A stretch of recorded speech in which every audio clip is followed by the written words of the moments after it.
사사기 6장에서 살펴보신 것처럼 엄청난 수의 적군이 몰려오자 이스라엘은 맞서 싸우기 위해 군대를 소집합니다. 여기저기서 싸움을 돕겠다고 나섭니다. 이스라엘이 전투에 임하려는 순간 기드온의 양털 사건이 등장합니다. 그 사건에 이어서 오늘 본문에 두 사건이 이어지면서 싸움이 미루어집니다. 1절부터 8절까지가 첫 번째 사건이고 9절부터 14절까지가 두 번째 사건입니다. 첫 번째 사건은 인간의 생각으로는 도저히 있을 수 없는 일입니다. 기드온이 민족의 지도자가 되어 전쟁의 선봉에 서 있는 순간입니다. 여러 지파의 도움으로 32,000명이라는 대군을 이끌게 되었습니다. 이제 좀 해볼만 하다 이런 생각을 하는 순간 하나님은 이해할 수 없는 말씀을 하십니다. 군사의 수가 너무 많다고 하십니다. 적군은 지금 13만 5천 명이 와 있습니다. 근데 우리는 어렵게 모인 3만 2천 명이 있는데 그 3만 2천 명이 너무 많다고 하십니다. 물론 하나님은 이스라엘 군대를 크게 만드셔서 이기게 하실 수도 있습니다. 그러면 이스라엘은 자기 힘으로 이룬 승리라고 여길 것입니다. 하나님에 대한 감사와 기억은 사라질 것입니다. 결과적으로 이전처럼 빠르게 하나님을 떠날 것이 분명합니다. 이런 일은 우리도 자주 겪는 현상입니다. 2절에 보면 이렇게 하나님이 말씀하십니다. 너를 따르는 백성이 너무 많은 즉 내가 그들의 손에 미디안 사람을 넘겨주지 아니하리니 이는 이스라엘이 나를 거슬러 스스로 자랑하기를 내 손이 나를 구원하였다 할까 함이니라. 하나님이 나를 구원해 준 게 아니라 내가 나를 구원했다 이렇게 이야기할 것이라 하나님이 예측하셨습니다. 우리도 이런 순간들이 늘 있죠. 문제 앞에서는 간절히 하나님 찾고 기도하면서 하나님 도움으로 일이 잘 풀리면 어떻게 됩니까? 하나님 매달리던 일을 언제 그랬냐는 듯이 또 멈추고 일상으로 돌아가지 않습니까? 승승장구할 땐 또 어떻습니까? 하나님을 잊어버리는 것이 우리의 일반적인 모습이 아닌가 싶습니다. 오늘 이 아침에 하나님 앞에 나오신 모든 분들은 기드온에게 하신 하나님의 말씀을 듣고 우리의 악한 습관을 버리고 온전히 하나님만 의지하시기를 간절히 소망합니다. 그래서 하나님은 이제부터 속가내기를 시작하십니다. 하나님은 군대에 적합하지 않은 자들을 집으로 돌려보내셨습니다. 그들은 바로 두려워하는 자들이었습니다. 하나님의 일의 가장 중요한 조건은 하나님을 향한 믿음입니다. 하나님을 신뢰하는 사람이 하나님의 일을 해야 합니다. 하나님에 대한 신뢰가 없을 때 그 자리를 메우는 것은 두려움입니다. 하나님은 두려워하는 자들을 억지로 전쟁에 참여시키지 않으셨습니다. 이제 기드온에게는 10,000명의 군사만 남았습니다. 두려워하는 자들이 없기 때문에 사기가 좀 올라가게 되었습니다. 하지만 하나님은 전쟁에 이길 확률을 높은 방향으로 이스라엘을 다듬지 않으셨습니다. 하나님은 물을 마시는 모습으로 300명을 남기셨습니다. 저는 어릴 때부터 이 본문에 대해서 물 마시는 모습에서 어떤 의미를 찾는 그런 교훈을 발견하는 말씀을 들었습니다. 무릎을 꿇고 물을 마신 사람들은 우상 숭배하는 습관이 남아있기 때문에 무릎을 꿇은 것이다. 탈락. 손으로 물을 움켜쥐고 물을 마신 사람들은 주변을 경계하는 사람으로 하나님의 뜻에 귀를 기울이는 사람들이다.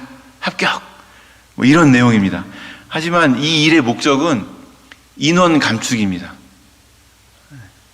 하나님께 영광을 돌릴 수 있는 인원으로 감축시키는 것이 목적입니다. 그렇기 때문에 물을 마신 자세에서 어떤 의미를 찾는 것은 그다지 중요해 보이지 않습니다. 하나님은 하나님의 영광을 드러내기에 가장 적합한 최소의 군사로 만들기 원하셨습니다. 그리고 그 수에 적당한 사람이 손에 물을 움켜쥐고 마셨을 것입니다. 여기에서 우리는 300명을 왜 남겨두셨을까? 이 부분에 대해서 생각해 볼 필요가 있는 것 같습니다. 적군은 지금 13만 5천 명이나 되는 대군입니다. 이에 대항하여 선발한 인원은 300명입니다. 역사를 보면 소수의 최정예 군사가 압도적으로 많은 적을 물리친 사례가 있습니다. 오늘 본문도 얼핏 보면 하나님이 최정예 용사를 선발하시는 과정처럼 보이기도 합니다. 하지만 이스라엘 군대의 손에 든 것을 한번 보실까요? 8절에 보면 300명은 음식과 나팔을 들고 있다고 합니다. 아마 음식이 든 항아리를 들고 있었을 것 같습니다. 음식과 나팔입니다. 이건 아무리 생각하고 고민을 해봐도 전쟁을 위한 준비는 아닙니다. 싸움을 위한 도구들은 아닙니다. 하나님이 300명을 데려간 이유는 13만 5천 명이나 되는 적군을 하나님이 직접 물리친 그 다음에 필요하기 때문입니다. 하나님이 친히 14만 5천 명의 적군을 물리치는 것을 눈으로 보고 이스라엘 백성들에게 돌아가서 하나님이 이렇게 하셨다라고 말해줄 사람들입니다. 그러니까 증인 300명을 준비하신 겁니다.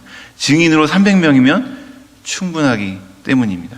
하나님은 최정예 군대가 아닌 하나님이 쓰시기에 합당한 사람들을 원한다는 사실을 발견할 수 있습니다. 그러니까 이 사람들은 기드온과 300 용사라고 흔히 이야기하는데 용사가 아니라 증인 300명입니다. 혹시 여러분 비슷한 숫자의 증인이 생각나지 않으십니까? 고린도전서 15장 6절인데요. 제가 한번 읽어드리겠습니다. 바울이 고린도 교회에 보내는 편지에 예수님의 부활을 설명하면서 기록되어 있는 내용입니다. 그 후에 500여 형제에게 일시에 보이셨나니 그 중에 지금까지 대다수는 살아있고 어떤 사람은 잠들었으며. 그 후에라는 얘기는 예수님의 부활을 의미하는 겁니다. 예수님의 부활을 목격한 사람이 몇 명이요? 500여 형제. 증인 500명이면 충분하죠. 하나님은 하나님의 영광을 드러낼 사람들로 군대를 만들기 원하셨습니다. 하나님은 많은 수도, 엄청난 사기와 뛰어난 무기도 필요 없었습니다. 그저 하나님의 구원 역사를 목격하고 증거할 수 있는 소수의 온전한 사람이 필요했습니다. 우리는 어떤가요? 우리는 일이 잘 될 때 하나님의 도움에 감사하지 않고 나 자신을 드러내고 싶어 합니다. 그리고 숫자에 집중합니다. 겉모습에 신경을 씁니다. 많은 수와 압도적인 힘을 추구합니다. 하지만 그런 방향에 하나님은 함께하지 않으십니다. 예수님을 구주로 고백하는 우리 그리스도인들은 대체로 소수에 속하는 경우가 많습니다. 세상에서 힘이 없는 우리를 통해 하나님의 엄청난 능력이 드러나리라고 기대조차 하기 어려운 현실입니다. 하지만 하나님은 약한 자들을 통해 하나님의 강함을 나타내길 기뻐하십니다. 반전 드라마 같은 극적 승리로 하나님의 영광을 나타내십니다. 두려워하지 말고 그저 하나님이 이끄시는 대로 순종하시기 바랍니다. 그 길의 끝에 승리가 있습니다. 그리고 그 승리를 목격하고 하나님이 하셨다고 증거하시기 바랍니다. 하나님은 오늘 이 아침에도 이렇게 죽음의 권세를 이기고 부활하신 예수님을 증거하라고 말씀하십니다. 이 말씀을 받는 저와 여러분들 모두 담대히 복음을 증거하는 열정 있는 증거자 다 되시기를 예수님의 이름으로 축복합니다. 지금 이스라엘의 코앞에 있는 골짜기에 미디안 사람들이 진을 치고 있었습니다.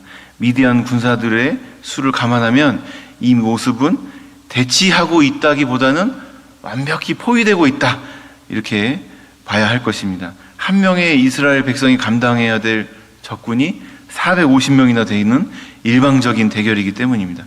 그래서인지 기드온은 전투 직전까지 두려움을 떨치지 못했습니다. 기드온은 상반된 성격을 모두 가진 사람이었습니다.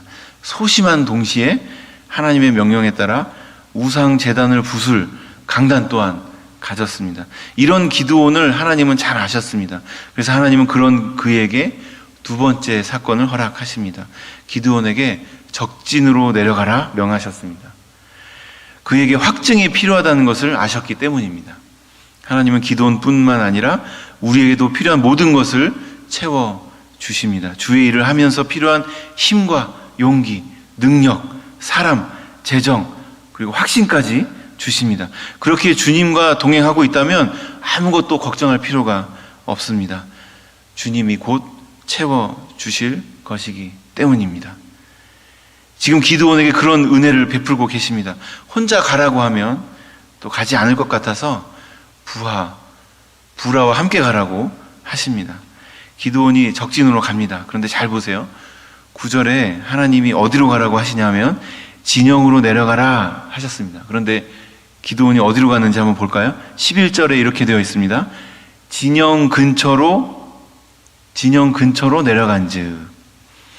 하나님의 말씀에 순종한 것처럼 보이지만 자세히 보면 100% 순종이라고 할 수는 없습니다. 기드온이 두려워하고 있다는 것을 느낄 수 있습니다.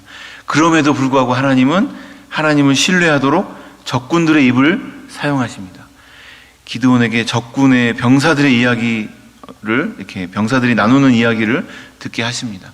보리떡 한 덩어리가 미디안 진영을 무너뜨리는 꿈 이야기입니다. 다른 병사가 이 꿈을 해몽합니다. 기드온이 모든 진영을 무너뜨린다고 합니다. 기드온이 두려워하는 상황과는 다르게 이미 적들은 하나님의 손에 마음부터 무너져 있습니다. 여러 가지 방법으로 하나님의 말씀을 듣고도 두려움을 극복하지 못했던 기드온은 사람의 말, 그것도 적군의 말을 듣고 나서야 비로소 전쟁에 나서게 됩니다. 여기서 우리의 모습을 발견할 수 있는 것 같습니다. 전쟁의 승리를 만드시는 분도 하나님이요, 역사를 이루는 분도 하나님이십니다. 예레미야 선지자도 이렇게 말씀하셨습니다. 이를 행하시는 여호와, 그것을 만들며 성취하시는 여호와, 그의 이름을 여호와라 하는 이가 이와 같이 이르시도다. 예레미야 33장 2절에 있는 말씀입니다.